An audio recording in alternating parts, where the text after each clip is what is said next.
This segment of AM Northwest is brought to you by Family Matters. Health and education, safety, and the quality of life. KATU and our partners are proud to bring you Family Matters, offering solutions to the hard questions. Because KATU and Providence Health and Services know that family matters.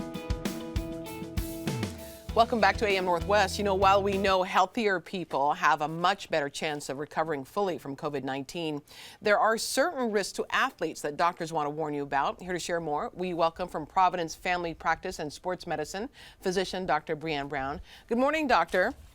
Good morning. So talk to me about athletes in general. We mentioned that they are better equipped to recover from COVID, but what are the risks that they face? Yeah, so when I think about athletes, I think about people who are not only on sports teams and competing, but I think of people who lead healthy lifestyles, who put a really high premium on their health and level of activity that they have on a regular basis. So the risk that we sort of have to deal with those individuals is making sure that they don't get back to their prior level of activity too quickly. They tend to be a little bit eager to get back. And if they had COVID-19, we really have some other precautions in place that we need to consider before getting them back to that level of activity where they were prior. That's interesting because I thought that what you were supposed to do if you had COVID was to try to get moving again as soon as possible. Yeah, I think in general, we want people to be active if they're able to, but I don't want someone who has COVID to go back out and do a 5-mile run right away. For those individuals, the risk that is really being posed for them is that it can affect your heart, and that's what we're really more concerned about. So individuals who get COVID-19, that particular virus attacks receptors on cells, and there happen to be a lot of those in the heart.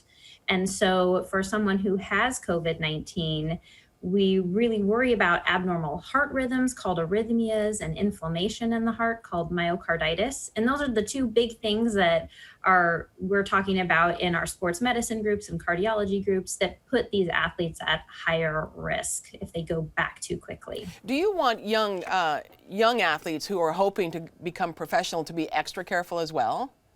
Yeah, I mean, I think we want everybody to be careful. Okay. It affects all ages. So your high school athlete, your 40-year-old runner or cyclist, your 60-year-old speed walker, whoever it is, it affects all ages. And we really have to be cautious with everybody when it comes to getting back to activity.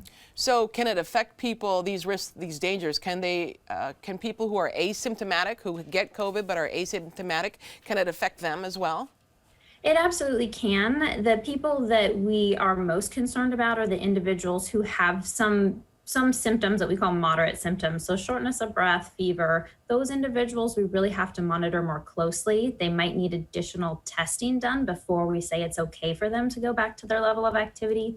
The people who are asymptomatic, they may not need all of those tests, but we still have to gradually get them back. Once they're feeling okay, there are certain milestones they have to meet before they can start going back to activity. I'm curious so we guide them through that. Tell me about some of the people you've seen. I'm curious about the people who get COVID and then it stays, a little bit of it stays with them for a long time, like the shortness of breath. Yeah, so some people were seeing those symptoms last for a much longer period of time. Depending on the symptoms and when they were diagnosed, we can kind of alter their activity level and we still monitor them. But for those people who we call long haulers, who I haven't seen as many of them in clinic yet, we're really not exactly sure how to manage them at this point when it comes to athletics. Yeah, we're still learning new things every day, aren't we? Absolutely. Yeah. I want to tell folks, if you would like to find out more, you can contact Providence Sports Medicine. We'll put the information on our website at KATU.com. Dr. Brown, thank you so much. Yeah, thank you. And we'll be right back with more AM Northwest. Don't go away.